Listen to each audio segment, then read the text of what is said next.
microphone, baby.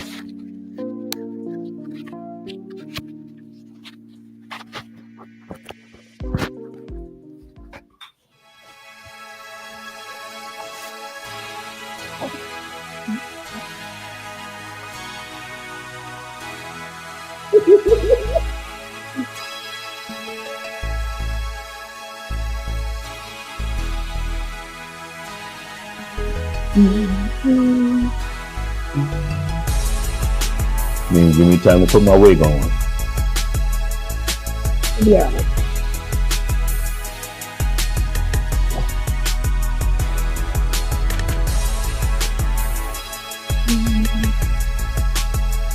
Welcome to another episode of Love, Space, and Time with your host, Vernon and Kamisha. Thank you for joining us. Hey, Kamisha. Hey, Vernon. How's it going? Everything is going good today. How are you feeling? I've been talking to you a lot today. I have a lot today. We started our day together like we do every day.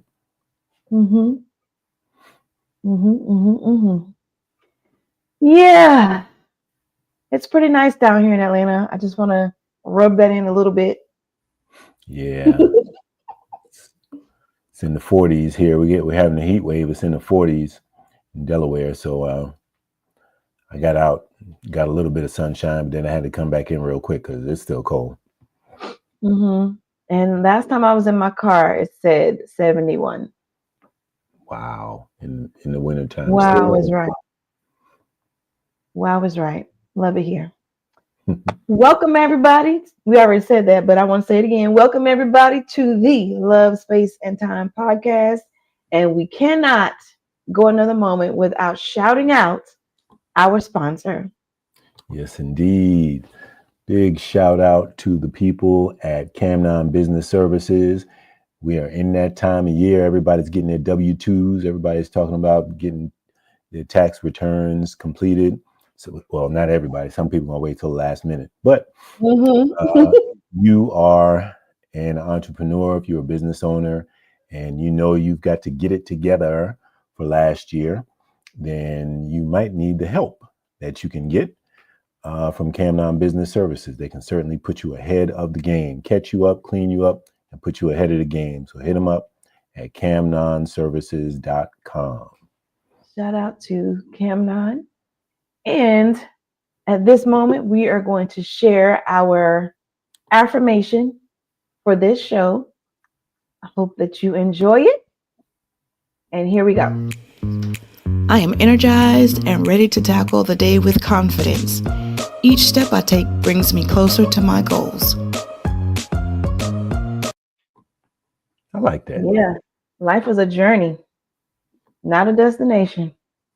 That is then good. Every day we need to be taking steps towards our goals, right? That's right. Forward progress every day, all day.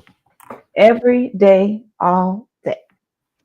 So today we're talking about financial planning for the future, and it's kind of fitting with what's going on in the world right now. Everybody's considering, thinking about, curious about all the conversation that's going on in the news about tariffs and whatnot. So we wanted to just take this moment to pass along some information that we have found. And so I'm going to add this to the stage. So what is a tariff? I had no idea. I really didn't. And so what a tariff is a tax imposed by government on imported or exported goods aimed at raising revenue and protecting domestic industries by making foreign products more expensive. This encourages consumers to buy local products instead. So perhaps a tariff is not a bad thing necessarily if it's going to encourage us to support small businesses, local businesses, people in our community who are creating a product and a good product. It will give us opportunity to put our focus on supporting those people. What do you think about that? Would you look at that? Yeah, that makes sense. Hmm. Exactly. Amazing. Amazing if we just stop and think for a little while. And it was it was a buzzword last year, critical thinking. Let's see if we can Critical actually do thing. some of that this year. Stop and think before you respond and react. But a tariff is something that actually could lead to something that's good. It actually could. It actually could. And you have always said to me, what do you say? Don't worry about those bottom feeder jobs. Think about a Hmm. business that you Dream could bigger. start, figure out something Mhm. that is needed, and create a Right, business surrounding that. right. So that was some good information encouragement that you gave me, Brandon. And so, in the spirit of Black History Month and cooperative economics, we're going to talk about Ujamaa. And I think I left the A off of that. My apologies. Um, so, so for anyone who does not know what Kwanzaa is, I'm going to give you a brief historical perspective of Kwanzaa. It's an African American and Pan African holiday which celebrates family, community, and culture. It was created in 1966 by Dr. Malana Karenga, a professor of African Studies. Kwanzaa is a 7-day cultural festival which begins December 26th and ends January 1st.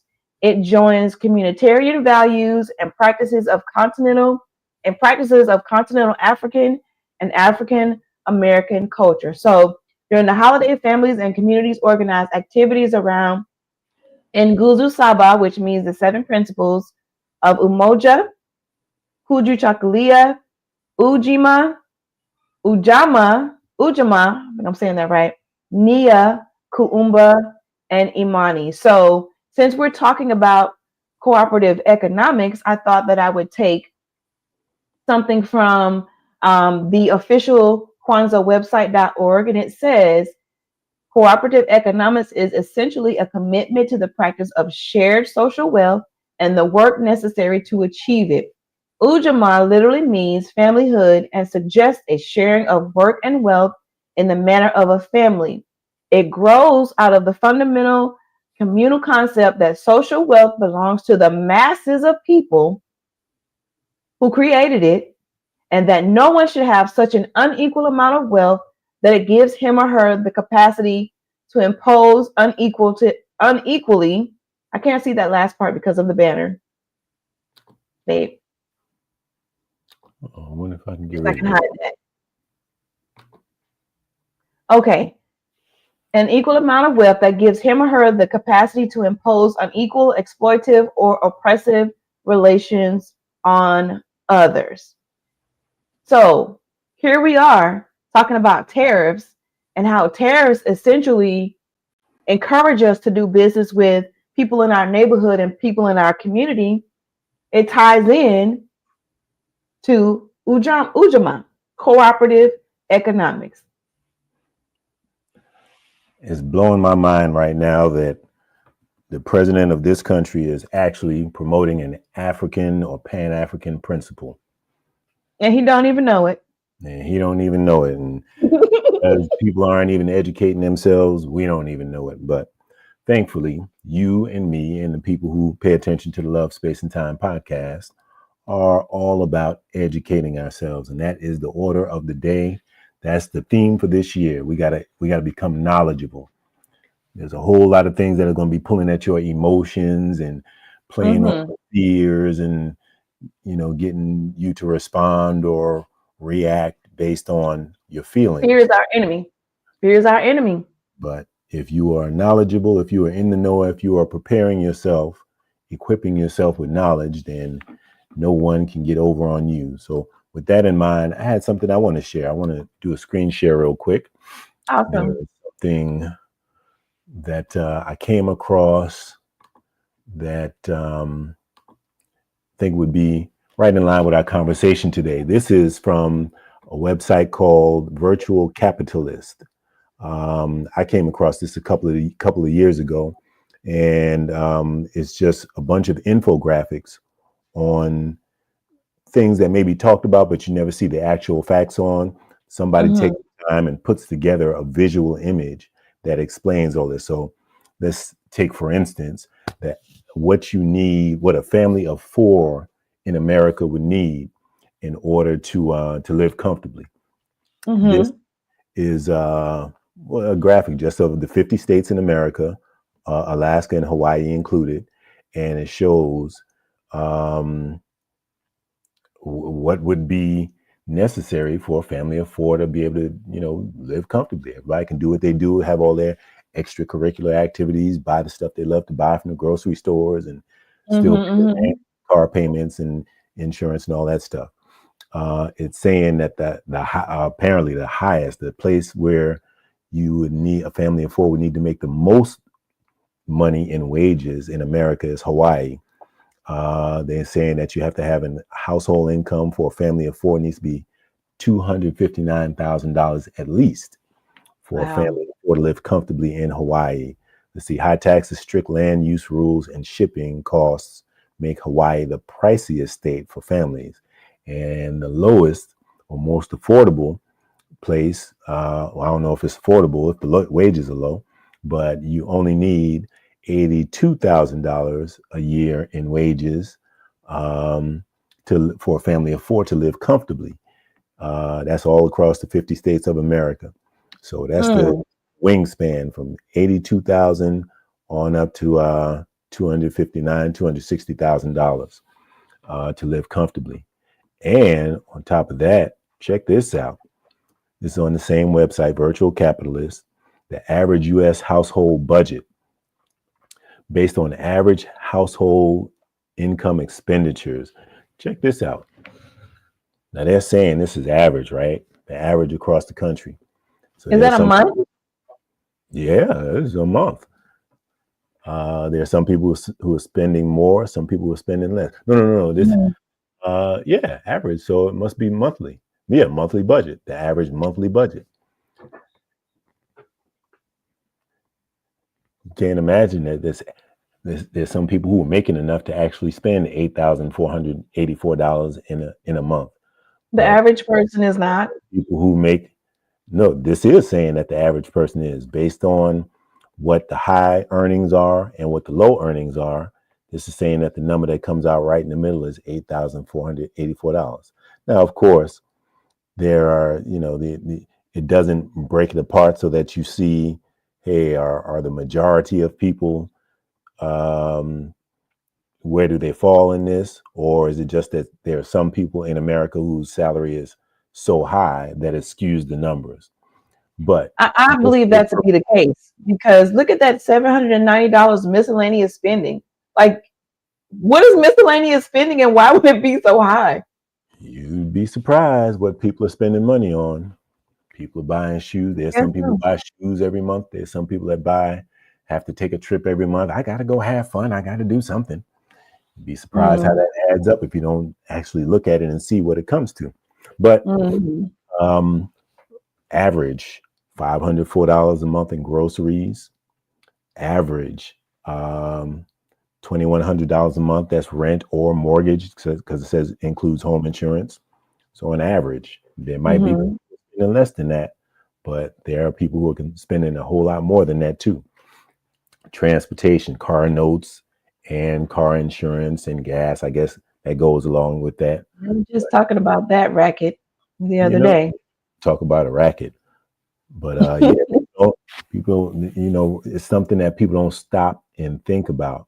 But imagine if you were spending $1,000 just to have your nice dream car or dream cars for everybody in the family, and the amount of insurance that you're paying and all that stuff, because people just got to have what they just got to have, right? Mhm. Eating out, people spend $328 a month on average just eating out. Every time you run past the pizza shop or the carry out or Uber Eats, those numbers are going up too. So when you stop and think about the things that you can't afford and don't have money for, take a moment. It might be a good idea to do a budget and find out where your money is going. One thing I learned from Camden Business Services is much better to tell your money where it's supposed to go than to wonder where your money went. So Ooh, you said a word. if you don't have a plan for your money and for your income, you can't be surprised if you get to the end of the month and you've run out of money before you run out of month. Mm-hmm. But yeah, that was interesting stuff that I came across. We're gonna be sharing stuff like this throughout the year because we want the people who are listening to the Love Space and Time podcast and who are joining us on the YouTube and the Facebook channels. We want them to be as strong and educated and knowledgeable as we want to be, so that when times get hard, we can start really thinking about this communal living and community practices that are going to help us to be economically strong. Mm-hmm. Yeah, I was just sitting here thinking about how we have to really undo what COVID did in our communities. Like I at least felt like before I kind of spoke to my neighbors or knew my neighbors, spoke to people out in public, and I feel like it's getting better, but it was really strange at one time. It was really strange. Mm-hmm. Yeah. Social experiments, huh? Mm-hmm. Feed people information, whether it's real or not, and they can decide where they go from there. You got that right. But here we are, taking a proactive step in our lives and encouraging everyone who's in long distance relationships to take proactive steps in their lives. Mm-hmm. We're talking about financial planning for your future together. If you're a couple, if you're in a long distance relationship, eventually you're going to come together at some point, and there needs to be some planning that takes place, right? I feel like this information is useful for a couple, no matter whether they're in a long distance relationship or not. This conversation needs to be had. Yeah, that's for sure. That is for sure. That's one of the things that we like to do on this podcast. We like to bring up the things that you really can't avoid. You can avoid them if you want to, but you shouldn't avoid them. And nobody's telling you that, hey, you need to spend some time focusing on this. We're going to tell you because we understand how this is supposed to go. So check this out. If you have bad financial habits, you got to ask yourself, is it fair to expose your partner to your financial pitfalls? I would say no. No, it's not fair. It's not fair. Especially if you're trying to blindside somebody, or even if you're not trying to blindside somebody, you got an obligation to expose and open up and be as forthcoming as you can be, because you don't know. That's the nature of a pitfall. It's something you don't know. It could hurt you, and you don't want to be responsible for something that could hurt somebody else. It's not too much to ask or expect that you or I would put ourselves in the best condition to present yourself to the one that you love.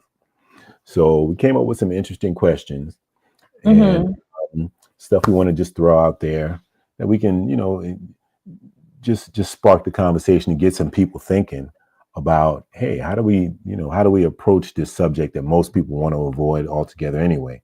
But how do we get on top of it? How do we empower ourselves so that we're making the right choices and decisions? So, can I offer my comments in this section right here? Well, of course, like conversation. This is both of us having a conversation.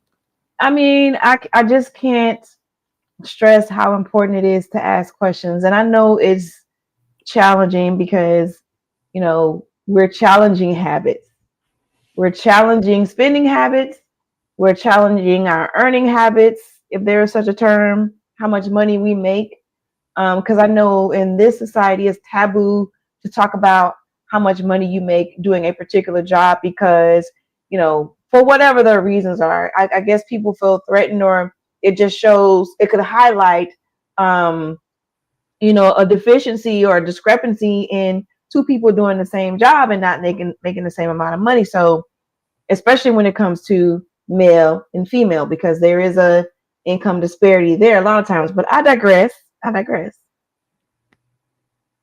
Sometimes it's taboo to talk about how much money you make. Mm-hmm. Sometimes it is. And sometimes it's taboo to talk about how much money you're spending. As women, we see it all the time. We probably have done it before where we're trying to sneak stuff in the house that we bought that we probably shouldn't have bought.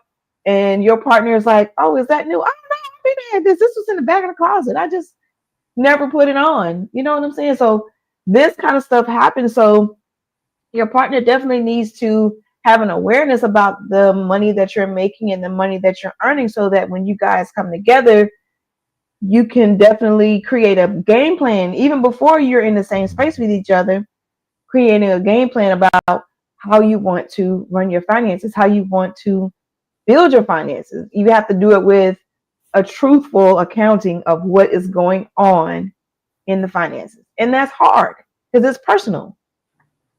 Why is that hard when it's just you and the person that you're supposed to care about and supposed to care about you? I have to take a little sip on that one. Why is it hard? Because it's personal. I was just reflecting, and I think I talked to you about this the other night. I've been a single person for 6 years. I have, scratched and clawed my way to a place where I feel stable, at least. Mm-hmm. I'm not rich by any means at this moment, but that's coming. I have to kind of watch my words. What I put behind my I am is important. Mm-hmm. Remember that. True. But I have come from a place of where I didn't have to where I feel like I'm in a better position. And so that was kind of like a struggle and a fight for me. And so that's what makes it personal for me, because I know that I was in that fight with myself. It was me and God. Mm-hmm. So I don't know if it's just an emotional thing or just feeling like it's just something sacred to you that you don't necessarily feel comfortable sharing it off the bat, even if it's with your partner. Mm-hmm. If you were here in this city with me and you saw how I moved, you would probably have a better understanding. But we're long distance. So that's even more unawareness. Is unawareness a word? Yeah. Unawareness of my spending habits, what I'm doing. Because even though I tell you a lot, you don't see it all necessarily. Mm-hmm.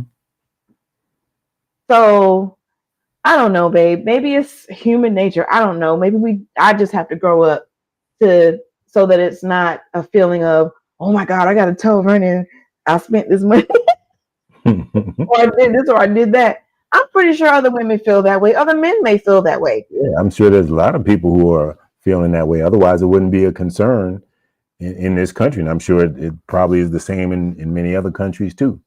But yeah, the concept or the idea of people living from paycheck to paycheck or feeling like they are working too hard and not making enough, that's real. And that's something that's probably universal. But there's a way to overcome it. There's a way to handle it. And I think the biggest part comes in being willing to face what you were afraid of, for a long time. Not for a long time. I was, in the same boat as you. I became single 6 years ago. So we were marching on the same path, and we didn't even realize we were on the same road together. But somewhere along the way, it hit me that when you have nothing to hide, you have nothing to fear. And when it comes to the person that you're in a relationship with, the best thing you can do is be clear, be open, be dealing with the actual facts. So you know what to expect from the other person. Hey, am I going to be able to count on this person for help, assistance, or, cooperation? Or am I going to be the type of person who knows I have to make myself bulletproof, because left alone, this person will sink the battleship. Sometimes you have to make sure that you're doing the best thing that is good for you and the other person, whether they have sense or whether they have the sensibility about it or not. You have to take the steps that are going to put you and y'all in the best position. You know what? You were talking and I just heard the word judgment, because unfortunately in this society we judge people based on the work they do, the type of work that they do, and the type of money that they make. All this conversation about a high value man and a high value woman, and Oh, you got to make 6 figures to get with me, and you got to have this, and you got to have. There's this sense of judgment, and people, us being trained really to tie our intrinsic worth and value to a paycheck. Mm-hmm. I have felt that way at times. I have felt in my younger years, just trying to learn how to manage my money. And inevitably something would come along that I didn't expect and would just wipe out my whole little paycheck. And I would be just in a state of depression because the thing that made me valuable in that moment, that made me happy in that moment, was taken. Mm-hmm. It could have been from a bill that I wasn't expecting, or fraud or some craziness. But the fear of judgment or being judged is definitely tied to what you have coming in financially, how much you make, what your paycheck looking like. Can you take me shopping so I can ball out at the mall type situation? And unfortunately, we are a part of the problem perpetuating that. Mm-hmm. That just means that there are certain conversations, even though the people with the microphones and where the most of the noise is coming from, sometimes those are the conversations you need to cut off. You can't listen to every source of information. And just because a lot of people are talking about a subject doesn't mean that those are the people you should listen to. Sometimes you have to go search, dig, and find information for yourself and educate yourself. Even if it's a matter of finding both sides of the equation. Okay, everybody's saying this. What's the other side of the story? If we listen to everybody else, we would be up in arms. Oh, this guy's talking about tariffs. Oh, the blah, blah, blah, blah, blah. But when we stop and think and learn, we can start to see things a little more clearly.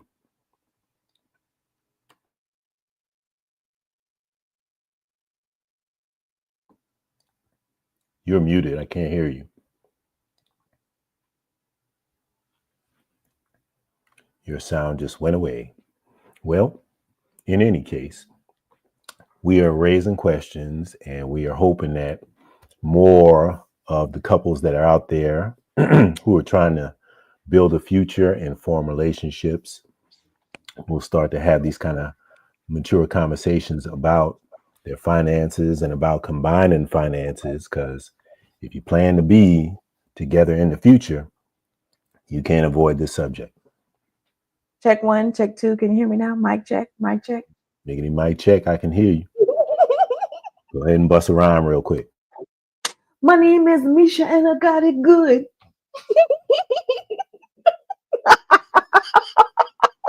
We will definitely have to edit this one. Bars. Oh, good thing I am a silly. I can have fun. So. For sure. So yeah. There are people who are trying to come together and want to know some of the important things to think of. So I raised some points. I gave some bullet points here. Some people neglect their financial wellness and expect to float on the accomplishments of their partner.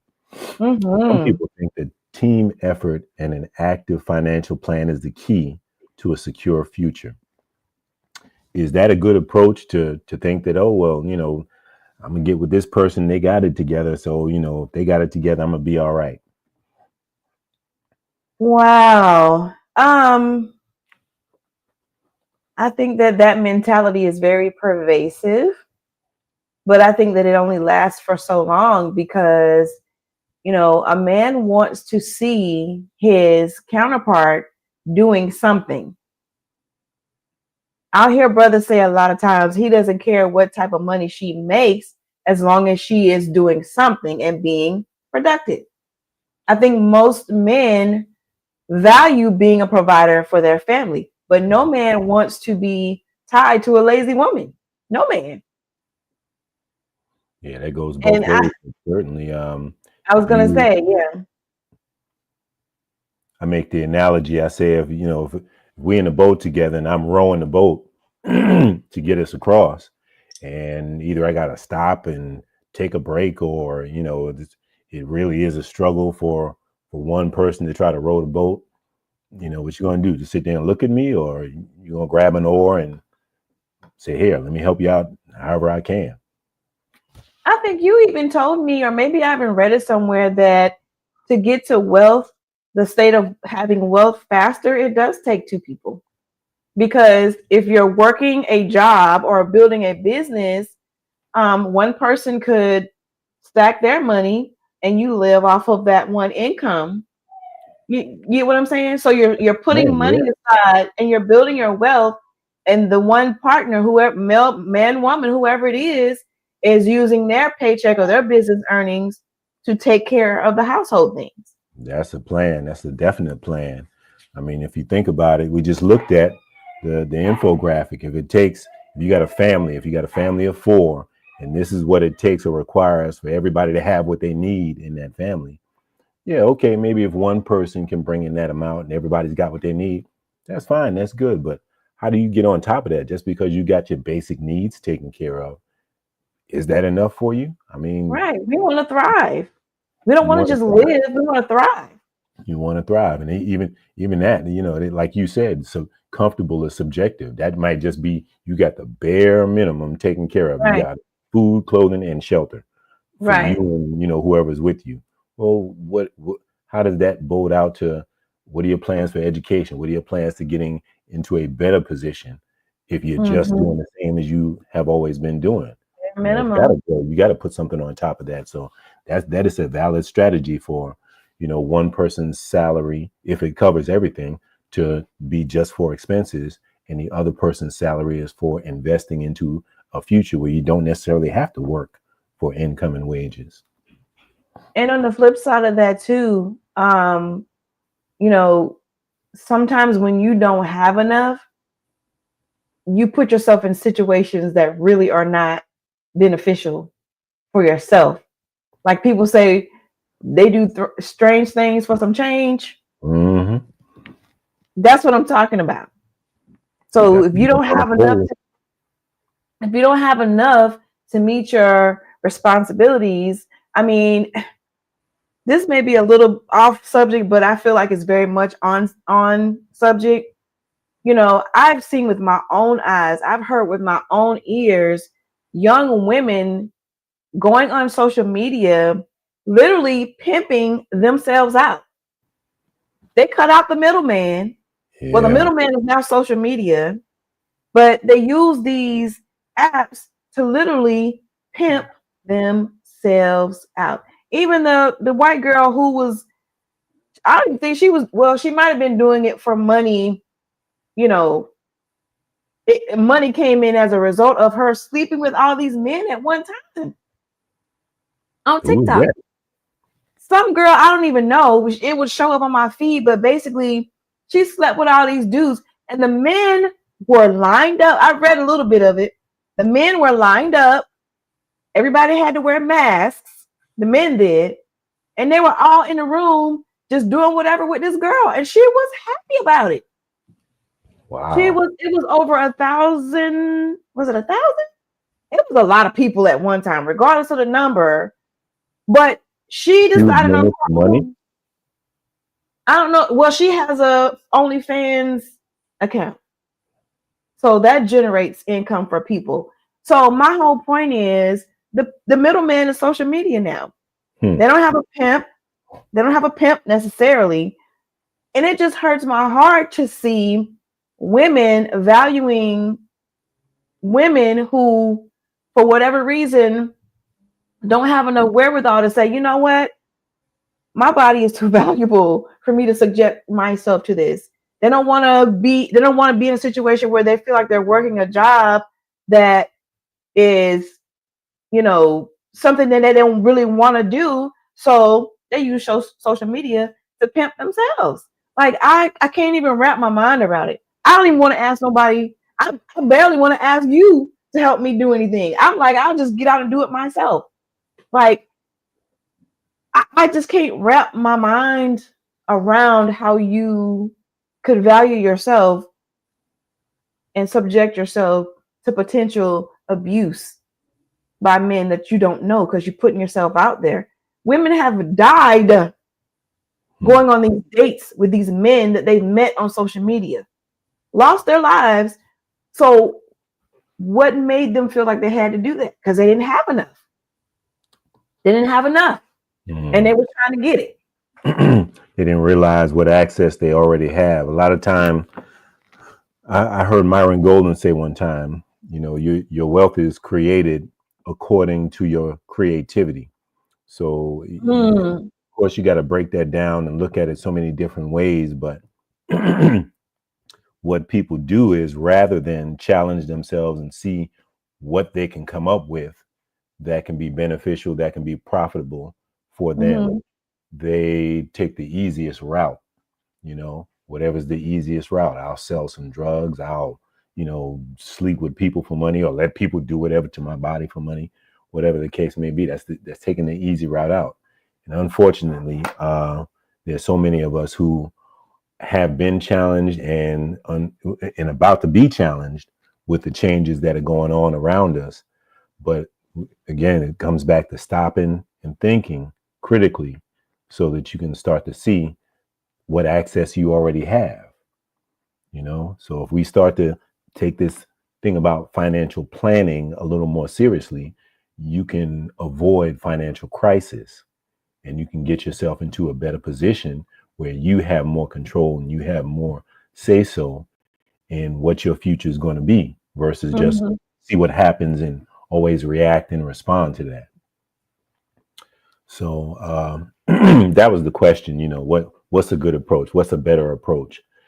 Just thinking that you were going to, you know, leave it to chance and the person that you're with will just take care of everything for you, or realizing that, hey, there's two of us and it's not necessarily this conversation about it 50-50 or 50-50 or what do you come to the table with or anything like that. But what is it that we can do together that would put us in the best position and give us the best chance that we really want?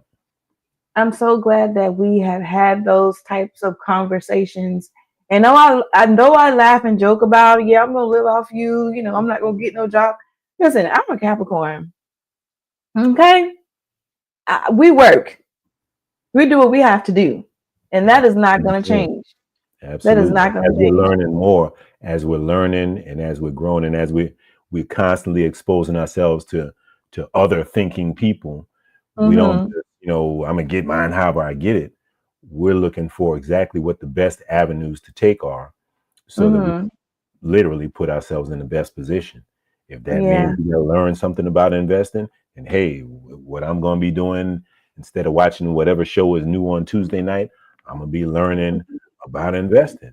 You know, if it's time to add a book of the month club, then shoot, book of the month club. I'm gonna be adding a book and reading rather than just sitting and vegging out. You know, it's time. Vegging out is real easy to do sometimes, but we got to move beyond that. And everybody does it at some point. You got to have downtime, but you just had some downtime. You need to get up.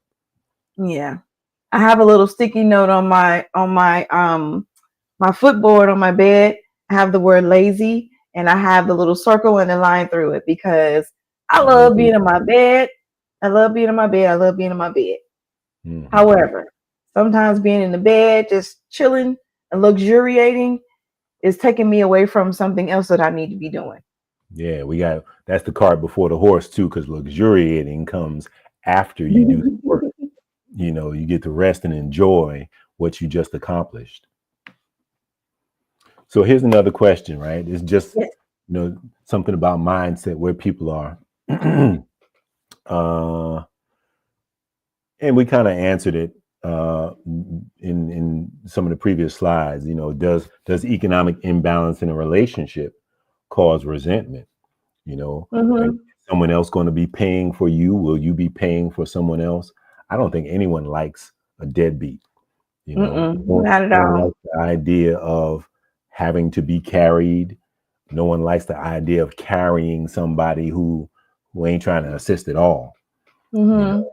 So I think that's a real thing. If you're not taking the idea of finances and doing something to make a difference in your own life, or make a difference for the person that you're trying to get with, then I think that it's almost inevitable that you're going to get to a place of resentment because somebody's not going to be feeling some kind of way, as they say, because of Mm-hmm. what they feel that they're doing and how much they feel like they're putting in. And when you look to the right or look to the left, it don't seem like the same amount of effort or same amount of commitment is there. And I think where is your personal sense of accomplishment? Like if you're even if you're a stay-at-home mom, which is a full-time job, that is not to be taken lightly. I don't even know how a lot of us have done it. For sure. I don't even know how a lot of us have done it. But if you don't have that responsibility just yet, you should have a sense of personal accomplishment. Like, I did something great today. I worked on this project. I finished, doing whatever it is. And you take those small steps. If you don't have the tools that you need, you get the tools that you need and you start taking those small steps. But for me, it's about personal sense of accomplishment. Yeah, I got a man who is willing to provide for me, make sure I have a safe place to stay, give me all the things that I need. But I also have a personal sense of accomplishment. God gave me a gift too. Mm-hmm. God gave me a gift too. And I want to be able to use those gifts to further, my journey here. So, Yeah. and my journey and my personal journey is not about you. Mm-hmm. My personal journey is about me, and your personal journey is about you. And we Right. work together in concert to help each other on that path. Right. I always said, before we met one another, before you meet the person that you're interested and in love with, you have obligations and responsibilities. You should have goals and aspirations that you're striving for and that you're trying to get to. Right. You should be doing everything that you can to make sure that those are met, and you should keep on doing everything that you can to make sure That those are doesn't met. stop. It doesn't stop because eventually you're going to get to and this is real for us. This is why we make it a point to have these kind of conversations. When you get to a certain age in your life, we both hit our 50s, and now it's like, oh man, 10 years from now we're going to be in our 60s. They say you're supposed to retire when you're in your 60s. How does that picture look? Is that realistic? Are we on target for that, or are we not? If we're not on target, that means we need to do some things and take some things seriously because we're in that phase of our working careers where we should be earning as much as we can before we get to the point where we can't work like that no more. Yeah, we don't want to work like this for the rest of our lives. We want to redirect that path to really be doing something that we enjoy doing that returns a profit to us. Absolutely. Not something that we feel obligated. Oh, I got to get up and go and punch in the clock. We want to be doing something that we really, really enjoy doing, and that returns a profit to us. That's right. And also, our money should be working for us. There you go. See, babe, I'm learning. You listening? You paying attention? Good for you. I see you. All right. So now check this out because we're 45 minutes in. We're about to wrap this up. But real talk. There are many people who the American dream is eventually you get to the point where you can have a place of your own. You buy your own house, buy a house. Everybody's having that accomplishment of being a first time homeowner, or when they finally get the keys, I got it, it's mine. But we're in a situation now the economy now is where people are having a real conversation. Is it better to just rent, or should people be looking at getting a mortgage now and really just paying off debt for the rest of their lives? Or is another concept. How realistic do you think it is for community living to Personally, as a previous homeowner, current renter, and just where I am in this stage of life, my children live on their own. I prefer renting. We owned a home in Florida in 2008, went through that whole housing market crash and all of that. And as all homeowners know, owning a home is expensive. Yeah. You have the beauty of being in your own home, and really until you pay off the bank, it's not even yours. Mm-hmm. There you It's go. not even yours. Okay, until you pay off the bank, it's not even yours. That's So, another one of those terms that people need to redefine: ownership. If you own the right to pay a bill, you own the right to pay some debt. Stop paying that debt and see who really and owns see that what property. happens. Right. See what happens. Exactly. And you're responsible for every repair that needs to be done in that home. So as a renter, I'm in a place that I enjoy. And if something happens, I call somebody to come fix it. And I'm done with that. I pay my little renter's insurance.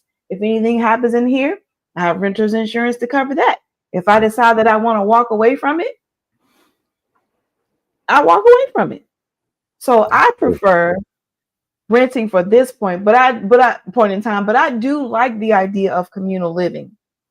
I do like it because I feel like that's where we're going anyway. We're talking about tariffs, we're talking about cooperative economics. Mm-hmm. It's really pushing us together to see what resources we have right around us if we haven't discovered it already. What resources are right around us? Like, I know there's a young lady I follow on Instagram. She is very near where I am, and she has chickens, she has alpacas, she has herbs, bees, she sells eggs. Like, she does a lot of things from her farm.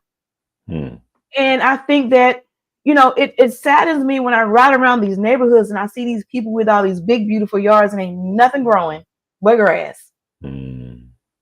Nothing growing. I mean, we really could feed each other. We really could barter and share what we grow.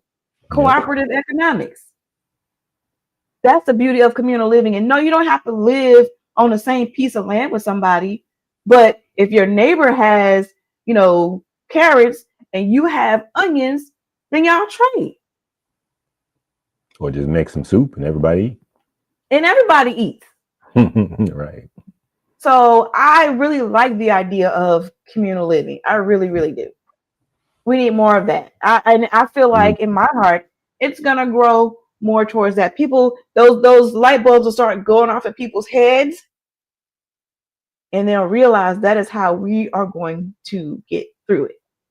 Yeah, I think people are gonna eventually we're gonna get to the point where either people are gonna realize how much we need one another, or you just gonna constantly have to be looking over your shoulder. Why do you think they got so many of these Walking Dead movies and shows and films coming out? They sending messages in the movies. You got to pay attention. People are going to need one another, or everything's going to fall apart. And everywhere you turn, you're going to have to be looking over your shoulder or defending yourself and who's with you and what you got from everybody else that's out there doing the same thing. So why not before that point? Why not before we get forced to do something like that? Start to put things like this into play. At some point, your financial issues are going to be smack dab right in your face. Why wait until you have a problem rather than say, okay, let me start looking at this stuff now and get an understanding and figure out what I can do now so that down the road it's nothing that I can't handle. And a warning is definitely a blessing. And for people who have not read Octavia E. Butler's books, oh my gosh, it's like she wrote what's happening right now in her books. That's one of them ones. It's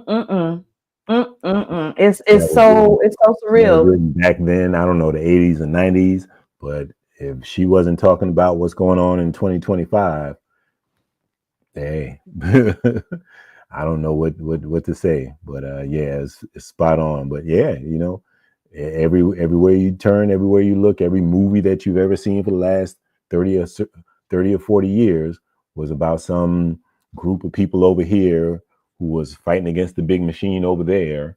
And in order to make it, they had to come together and find a way to, beat. Most of us side with the rebellion. Most of us have sided with the rebellion when we watch these movies. We're like, yeah, let's get the man, and we pick up our things and we go get the man and take over and make everything right again. That's what we do. A big part of that is planning ahead. So this is our attempt to to beat the gong and get people to pay attention to something that is vitally necessary. So probably don't have to revisit this again. This is an ongoing conversation for us because dealing with your finances and something like that, it doesn't go away. It's something that people who are really prepared, people who are really on top of their game, they do it every month. They do it regularly and like cyclically. Can I just say the biggest part of all of this, the financial planning for the future that all of us can do right now is live under your means. Yeah. Live under your means. Just because you make it, don't mean you gotta spend it. That's right. Live under your means. You'll be okay if you don't have a pair of brand new Jordans. You'll be okay if you don't get whatever brand thing that you always feel like you gotta buy. You'll be okay if you don't go buy a section at the club. You'll be okay. You'll be okay. You'll be okay. I promise you'll be okay. Keep living. You'll be okay. True that. Takes time, takes effort, but you can do it. Live within your means. Always save a portion of what you earn to pay your future self with. So your future self can be like, I'm glad I did that. Thank you, girl. Thank you. There you go. There you have it. So that's our conversation for today. Yes. I'm glad that we have conversations like this. I'm glad that you are open to the things that I bring to you. I'm glad that I'm open to the things that you bring to me. That means that we are preparing ourselves for the things that we're going to face and journey through life with. Yes, because we plan to rise, thrive, and stay alive in 2025 and beyond. And beyond. There you go. So that's it, folks. Thank you for joining us on this episode of Love, Space, and Time. We definitely want to give another shout out to our sponsor, Camnon Business Services. Right in line with this conversation, get your finances in order.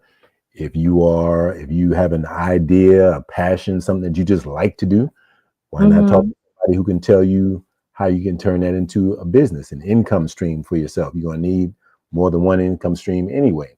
So get with people who can help you plan and strategize.